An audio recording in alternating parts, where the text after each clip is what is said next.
नमस्कार मित्रों, आज मैं आपको एक बागेश्वर भक्त पर जुल्म करने वाले एक मुस्लिम शख्स की वाकया सुनाने जा रहा हूँ, जिसे सुनकर आप भी हैरान हो जाएंगे। आखिर उस जुर्म करने वाले शख्स के साथ क्या हुआ, कैसे उसकी रूह तड़प तड़प कर निकलती है। तो आइए मित्रों, बिना किसी देरी के इस वाकया को शुरू कर लेते हैं।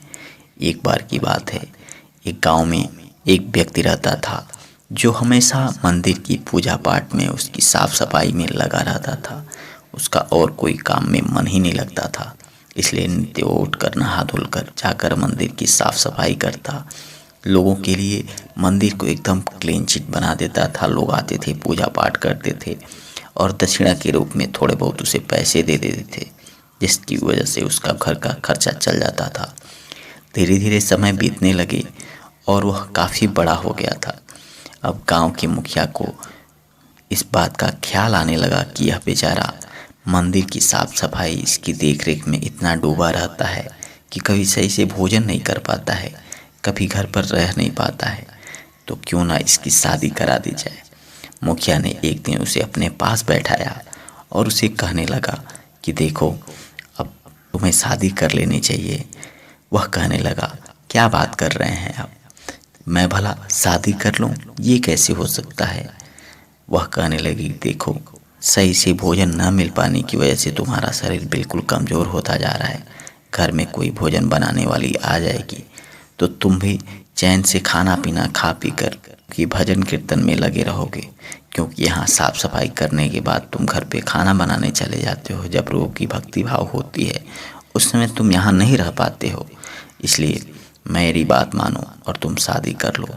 वह कहने लगा, मेरे जैसे गरीब से शादी कौन करेगा, मेरे पास तो एक भी रुपए नहीं है और शादी विवाह में तो बहुत सारे खर्चे लगते हैं। गांव के मुखिया ने कहा, इसकी चिंता तुम छोड़ दो, ये सब मैं संभाल लूँगा, तुम बस तैयार हो जाओ तो मैं तुम्हारी शादी करा देता हूँ। गांव में ही एक गरीब लड़की थी जिसकी शादी नहीं हो पा रही थी। उस लड़की के साथ इस मंदिर में काम करने वाले व्यक्ति की शादी हो जाती है। दोनों खुशी खुशी अपने घर परिवार में रहते हैं। अब तो इसे आराम से भोजन मिल जाता था और यह मंदिर पे काम करने के साथ साथ प्रभु के भजन कीर्तन में भी भाग लेने लगा। धीरे धीरे सब कुछ ठीक चल रहा था और कुछ समय बीता और उसके घर में एक लड़की पैदा होती है। दोनों बड़े खुश थे कि घर में लक्ष्मी जी का आगमन हो गया है और वे अपनी बेटी को बहुत लाड करते, दुलार करते। धीरे धीरे कुछ समय और बीता, लेकिन उसका काम नित्य का वही था कि वह मंदिर में जाकर साफ सफाई करता, पूजा पाठ करता और फिर वहाँ से जो कुछ रुपए पैसे मिल जाते थे उसी से अपने घर परिवार का गुजारा करता था। कुछ समय और बीता, अब उसे एक और लड़की पैदा हो गई।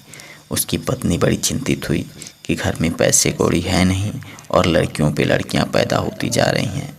लेकिन इस व्यक्ति को इस बात का जरा भी चिंता नहीं था। वह उसे समझाता रहता था कि लड़की लड़का बांटे थोड़े न हैं और दोनों तो अच्छे भाग्य की वजह से आते हैं और हमारे घर में भाग्य है कि हम लोगों के घर में लक्ष्मी पैदा हो रही हैं। कुछ समय और बीता और जब वह प्रेग्नेंट हुई तो इस बार उन लोगों का बहुत ही मन था कि इस बार एक लड़का हो जाता, लेकिन इस बार भी घर में लड़की ही पैदा हुई। लड़के को खोजते खोजते 3, 4, 5 ऐसे करके 7 बेटियां पैदा हो गईं। अब तो इसका भी मन हुआ करता था कि कहीं एक घर में लड़का आ जाता जो मेरे घर परिवार को सहारा देता, मेरा कंधा देता। दोनों बहुत ही दुखी हो गए, रोने लगे, चिल्लाने लगे।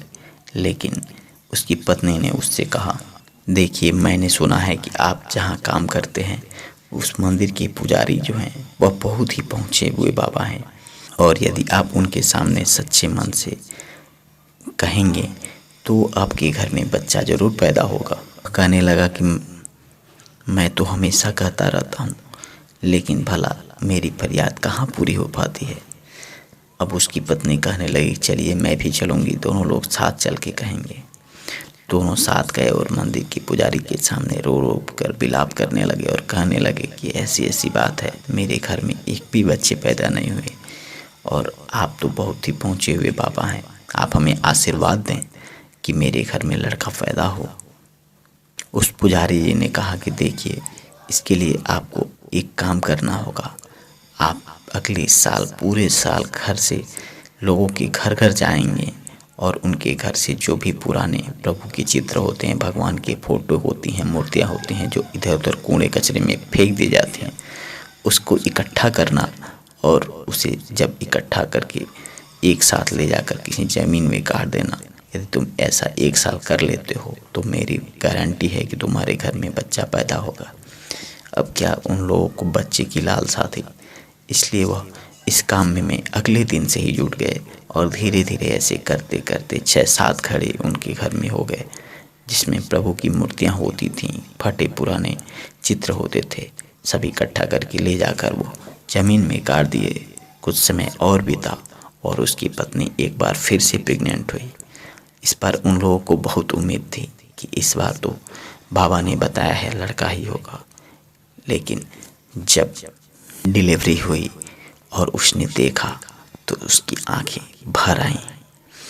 इस बार आंखें दुख के नहीं खुशी की वजह से था, क्योंकि इस बार उसको एक नहीं 2-2 बच्चे पैदा हुए थे।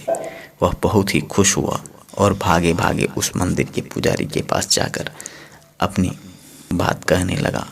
मंदिर के पुजारी एक बार तो घबरा गए कि यह इतना रोता बिलखता हुआ आ रहा है, क्या इसके घर में फिर से लड़की ही पैदा हो गई क्या। लेकिन वह उनके सामने जाकर कहने लगा कि बाबा आपकी अति कृपा है कि मेरे घर में एक बार लड़के पैदा हुए हैं और वो भी एक नहीं 2-2 बच्चे पैदा हुए हैं। मांगिए आप मुझसे क्या मांगते हैं। मंदिर के पुजारी जी ने कहा कि मुझे कुछ नहीं चाहिए, भला मुझे पैसे रुपए की क्या ज़रूरत है, लेकिन तुम यदि कुछ देना ही चाहते हो तो तुम जो काम कर रहे हो इस काम को हमेशा करते रहना, क्योंकि यदि तुम ऐसा करते रहोगे तुम्हारे घर परिवार में कभी किसी प्रकार की दिक्कत नहीं आएगी और जो भी तुम्हारी चिंताएं होंगी वह सब दूर हो जाएंगी। अब वह पति पत्नी इसी काम में लगे रहे। धीरे धीरे समय बीतता रहा और लड़के बड़े होने लगे।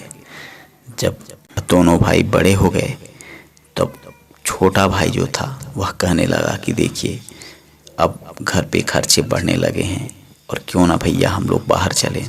इसलिए दोनों भाई ने राय करके पिताजी से अनुमति मांगनी चाहिए, लेकिन वह कहने लगे कि भला मैं तुम लोगों को इतने लाड प्यार से बड़ा किया हूँ, तुम लोगों को अपनी आंखों से ओझल होता कैसे देख सकता हूँ। दोनों भाई कहने लगे कि पिताजी देखिए हम लोग जहाँ भी जाएंगे अपनी भक्ति भाव करते रहेंगे और घर में बहुत सारे खर्चे हैं, बहनों की शादी है, इसलिए हमें जाना चाहिए। इस प्रकार से वो दोनों भाई पिता से अनुमति लेकर बाहर कमाने के लिए निकल गए। वे दोनों ढूंढते रहे, ढूंढते ढूंढते उन्हें एक फैक्ट्री में जॉब मिल गई, जहां वह काम करना शुरू कर दिए। लेकिन वहां पर भी इन दोनों भाइयों का वही काम था। ये दोनों प्रभु की भक्ति भाव करने के बाद ही फैक्ट्री के निकलते और वहां जाकर काम करते थे। लेकिन वहाँ पर इनका जो मालिक था वह एक मुस्लिम शख्स था और वह हमेशा देखता रहता कि दोनों भाई लेट ही आते हैं, इसलिए वह बहुत ही नाराज़ होता, बहुत ही डांटता बोलता था। और जो वहाँ काम करने वाले हिंदू मजदूर थे उन दोनों बहुत ही ज़्यादा प्रभावित होते थे। उन सबों का भी मन भक्ति भाव में लगता, इन सबों की बातें बड़े ध्यान से सुनते थे, इसलिए वहाँ सब लोग इन दोनों भाइयों को बहुत ही ज़्यादा मानते जानते थे, सिवाय उसके मालिक के। उसके मालिक को लगा कि ये सब ऐसे तो नहीं सुधरेंगे, इसलिए वह कहने लगा यदि कल से तुम लोग समय पर नहीं आए तो तुम लोगों का हाफ डे लगने लगेगा, तुम लोगों की आधी सैलरी हो जाएगी।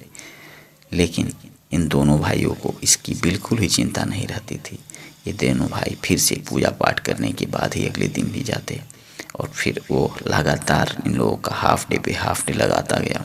अब एक समय ऐसा आया कि वह सोचने लगा क्यों ना हम इन दोनों भाइयों को अपने यहाँ से बाहर कर दें, क्योंकि इन लोगों को देखकर बाकी वर्कर भी अब समय से काम पर नहीं आ रहे थे।